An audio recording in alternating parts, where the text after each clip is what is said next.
Hello student, स्वागत है आप सभी का फैक्ट टेक्सा के एक नए वीडियो में। और देखिए, यूपी स्कॉलरशिप 2024-25 के स्टेटस को लेकर के एक और सूचना है। अगर आपका स्टेटस अभी वर्तमान में पेंडिंग में पड़ा हुआ है, लेकिन अगर आपके करंट स्टेटस में जो मिसमैच वगैरह की समस्या शो होती है, उसमें अगर कुछ इस प्रकार से आपका शो हो रहा होगा, तो आपका भी स्कॉलरशिप का फॉर्म रिजेक्ट हो जाएगा और आपका पैसा नहीं आएगा।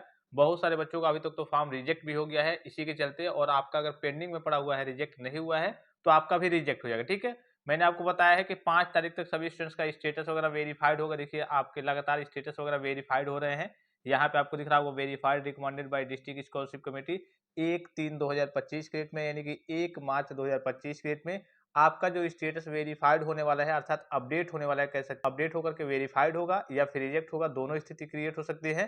तो ये आपकी जो लास्ट डेट है वो 5 मार्च 2025 तक है। हो सकता है कि इस दिन तक अगर सभी बच्चों का नहीं हो पाता है, अपग्रेडेशन का काम नहीं चल पाता है, तो डेट अगर आगे बढ़ाई जाए। बहरहाल वो तो आगे की स्थिति है, लेकिन अभी जो ऑफिशियल सूचना है, जो आपकी डेट है वेरिफिकेशन की, अपग्रेडेशन की, वो है 5 मार्च 2025 तक। तो जिन बच्चों का अभी पेंडिंग में पड़ा हुआ है, कोई समस्या वगैरह है, तो उनका जल्दी अपडेट हो जाएगा और वेरीफाइड होने लायक होगा तो वेरीफाइड किया जाएगा, अदरवाइज रिजेक्ट होने लायक होगा तो रिजेक्ट किया जाएगा। ठीक है, तो आपके स्टेटस के अपग्रेडेशन का कार्य अभी वर्तमान में प्रचलित है। यहाँ आप देखिए सूचना, उत्तर प्रदेश शासन समाज कल्याण अनुभाग 3 के द्वारा संशोधित नियमावली में प्रख्यापित नियमानुसार सामान्य वर्ग यानी कि जनरल कैटेगरी, अन्य पिछड़ा वर्ग यानी कि ओबीसी एवं अल्पसंख्यक वर्ग यानी कि माइनॉरिटी के छात्र छात्राओं हेतु, देखिए यहाँ पे एससी एसटी के बच्चों की बात नहीं हो रही है। ठीक है, लेकिन इनके लिए बात हो रही है कि सामान्य वर्ग जनरल कैटेगरी के लिए, ओबीसी के लिए और आपके माइनॉरिटी कैटेगरी के लिए के छात्र छात्राओं हेतु प्रदेश में दशमोत्तर छात्रवृत्ति एवं शुल्क प्रतिपूर्ति हेतु अर्हता विगत वर्ष में न्यूनतम 50% यानी कि 50% प्राप्तांक की अनिवार्यता निर्धारित की गई है।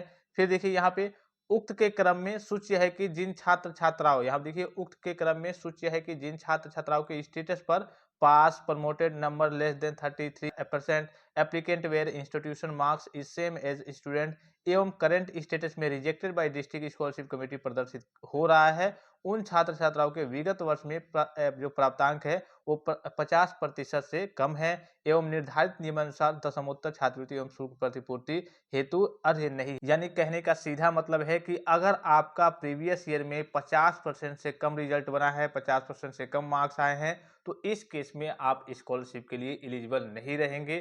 तो अब देखिए यहाँ पे आपको पढ़ाई भी अच्छे से करनी होगी। अगर आपके 50% से कम आ जाते हैं किसी केस में, मान लीजिए कि आप बीटेक के कोर्स कर रहे हैं या फिर कोई अच्छा खासा कोर्स कर रहे हैं जिसमें अच्छी खासी आपकी फीस लगती है, और पता चले कि आपकी परसेंटेज के चलते आपको स्कॉलरशिप का लाभ ना मिले, तो ये आपका ये कि नया गाइडलाइंस आया है। पिछली बार भी ये था कि अगर आपका 50% से कम रहता है प्रीवियस ईयर में, तो आपके स्टेटस में कुछ इस प्रकार से शो होगा और आपका फॉर्म रिजेक्ट हो जाएगा। तो अभी करंट स्टेटस में हो सकता है कि आपके में इस प्रकार की समस्या हो, और उसके बाद से ऊपर जो स्टेटस होगा वो पेंडिंग दिखा रहा होगा कि pending at district scholarship committee, तो ये जल्द ही आपका अपडेट होकर के rejected by district scholarship committee हो जाएगा। बहुत सारे बच्चों का रिजेक्ट भी हो गया है। तो अगर आपके करंट स्टेटस में इस प्रकार की चीजें शो हो रही है, और ऐसे समझ लीजिए कि अगर आपका प्रीवियस ईयर में 50% से कम है, तो आपको स्कॉलरशिप का लाभ अब नहीं मिल पाएगा। ये जो है केवल जनरल, ओबीसी और माइनॉरिटी कास्ट कैटेगरी के बच्चों के लिए है। एससी एसटी के बच्चों के लिए कोई उतना वो नहीं रहता है, उनका कम भी रहता है, कभी कभी तो 45% तक रहता है बच्चों का, तो उनका आ जाता है। लेकिन ये जो रूल आया है,